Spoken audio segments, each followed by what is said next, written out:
Hello everyone, I guess it's time to do a small trophy update since the last one I did was about 4 months ago. Also, there will be a small channel update section in the end of the video, so if you want to know what direction I'm gonna be taking my channel moving forward, make sure you stick around. If you don't care about this, that's fine too, just enjoy the trophies.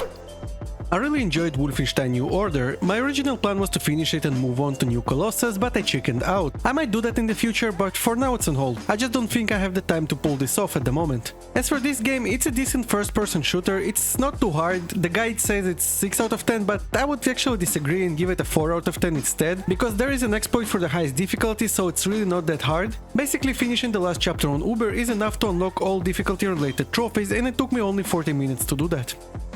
I am pretty happy about getting a Platinum trophy in Payday 2. I think I already had this one in my previous video, I might have just got a couple more DLC trophies. Regardless, I can't really take credit for this one, I was basically carried to the Platinum trophy by my friend Martin, who is amazing at this game. Difficulty wise, I would say that this one is hard, you have to be familiar with builds and in-game mechanics. Just throwing yourself at this game on Deathwish difficulty without prior knowledge will probably get you nowhere, but it is an ultra rare and I really do love those. Kona is an indie game where you play as a private detective investigating a murder. There is some mystery and intrigue and the story is alright. Unfortunately, I found this game very boring and I didn't want to leave it unfinished, so I forced myself to get this Platinum trophy. I know that some people did like the game, but I just didn't for some reason. It took me about 12 hours in-game time to finish it and honestly I don't think it was worth it. If you played this game and enjoyed it, I'm sorry, it just didn't click with me. Starting from this game, you will witness my slow descent into easy games and burnout from trophy hunting altogether as I get less and less trophies and games become easier. I did snap out of it, it was just a small phase where I was on the verge of quitting trophy hunting altogether. I was going full throttle for about 8-9 months at this point, getting around 10 Platinum trophies every single month, from mostly respectable games with some hard ones in the mix, and it got to the point when I had to push myself to get more trophies and climb the leaderboards, but I couldn't do that by playing AAA games all the time, so I started looking for easier games that I didn't enjoy, and that was that point. As for those two games, they are alright for easy games, but I found them pretty meh if I'm being honest. In Rays of Light is another pretty easy game made by a small developer. It has some story, but overall it was kind of forgettable experience. It's not bad, maybe I just wasn't the target audience. I did play Life is Strange 2, not because it was an easy game, but because I actually do really enjoy those story-driven games. You are making choices that are moving the story forward, and I do think that the story itself is pretty good. For the Platinum trophy, you just need to finish all the chapters and find all the collectibles, so it is an easy game, but I'm not ashamed of this one because I would play it regardless of trophies, so getting another Platinum out of it was just a bonus for me. Brothers: A Tale of Two Sons is a great game made by the same developer who brought us A Way Out and It Takes Two. In this game you are controlling both brothers and it has really creative mechanics to solve puzzles and traverse. The story is surprisingly deep and it does rely on visual and not vocal storytelling, which doesn't work all the time, but it did work very well for this game. It doesn't have a Platinum trophy, but I would say that it's worth playing because the experience is truly unique. Blackwood Crossing is the last easy game I played, and I would say that it's actually surprisingly good. It has an interesting story centered around loss, and it has puzzles that are not hard, but I did spend a few minutes on them. This is honestly one of those games that I would advise you to do a blind playthrough first and then use a guide to get all the trophies, because it is pretty short regardless, and it's a shame to spoil the story for yourself. I didn't finish Doom Eternal yet.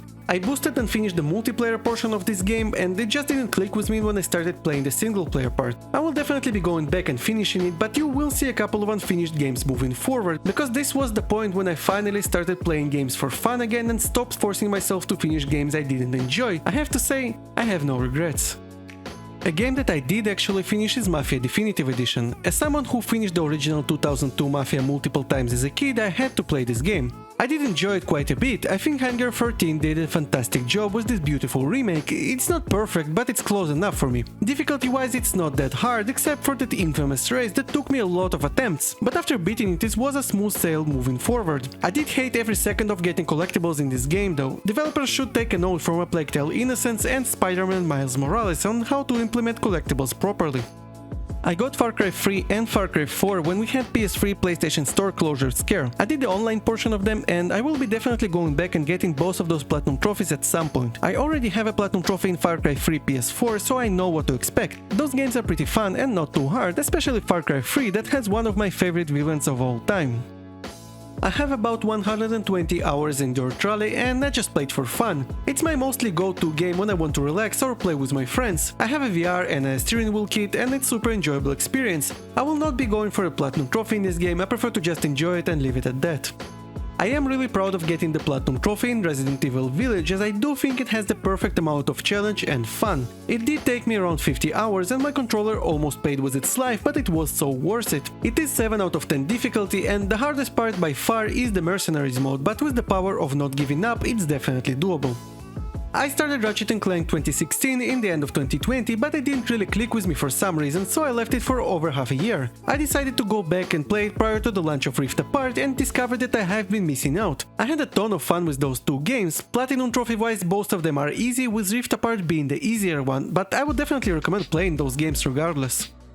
After finally finishing Max Payne 3, I can officially retire from trophy hunting, as I did reach my peak. In all seriousness, this is my proudest and hardest Platinum trophy to date. I would say that it's not that this game is hard, as it will test your determination to pick yourself up after devastating failure. If you aren't familiar with this game, you have to beat a time limited no death run. It's not hard, as you are locked to normal difficulty, it's just very unforgiving, and a small mistake or game bug can and will send you to the beginning of a 4-hour long game. I actually did the hard part almost 4 months ago. I just couldn't be bothered with the multiplayer trophies that are grindy as hell, by the way. But when Rockstar announced that they are shutting down the servers in September, I had to finish it, and I'm very happy I did.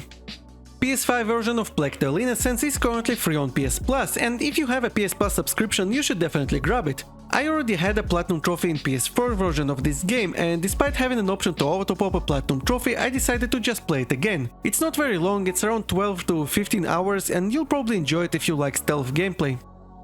The last game on the list at the moment is Alien Isolation, and I'm slowly working on completing it. It just takes longer than expected. The Alien is ruthless on hard difficulty, and I am trying to avoid using guides, as I do prefer to figure out things on my own. The guide says that the Platinum difficulty is 4 out of 10, and I would probably disagree and give it a 6 out of 10, but maybe I just suck at this game. Now that we're done talking about the trophies I've been earning in the last couple of months, let's give you a small channel update. First of all, we recently hit 350 subscribers, and honestly it's mind-blowing to me. I never expected to get so far so quickly, given that I literally had 20 subscribers just 3 months ago. I just wanted to say that I really appreciate all the amazing support I've been getting. Secondly, you may have noticed that there was a small gap between my last and my previous Platinum Review videos, and the reason for it is moving forward I will be splitting my time between Platinum Review and Platinum Experience videos. They are pretty similar in their core, and the main difference is just the point of view. Platinum Review is more of a guide and Platinum Experience is more of a story. I have been watching other bigger creators to get some inspiration to maybe find things I could do better, and something I did notice is all of them are great storytellers, and that's something that I want to try out myself. It will allow me to incorporate more personality and more humor, and that's something I want to try to pursue. Something else I would like to explore in the near future is collaborations with other content creators. I'm not sure how it's gonna look like yet. I do have a couple of ideas that I think will be a lot of fun, but I do want to come up with a concept that would work within the content I am making currently, because I want those videos to be, again, under 10 minutes and highly edited. Of course, trophy discussions and trophy analysis are not going anywhere, and I will also be doing more PlayStation Store coverage, but I will not be covering every single sale, because that's not the focus of the channel. I will be making those from time to time as a bonus video, but I will not be making them instead of my normal content. Last update is regarding my uploading schedule. I have been really consistently uploading 2 videos a week for the last couple of months, and I do believe that it really helped my channel to grow, but I might have to drop to 1 video a week at some point. The reason for it is because I have been extremely busy lately. I do have a job, I am taking college classes, and my videos are taking a long time to make. Just for context, my average video is taking between 8 to 12 hours to make. I'll try to continue making 2 videos a week for as long as I can, but if I reach breaking point, I'll drop to 1. Thanks again to all of you, I really appreciate you. Thank you for watching, and have a good one.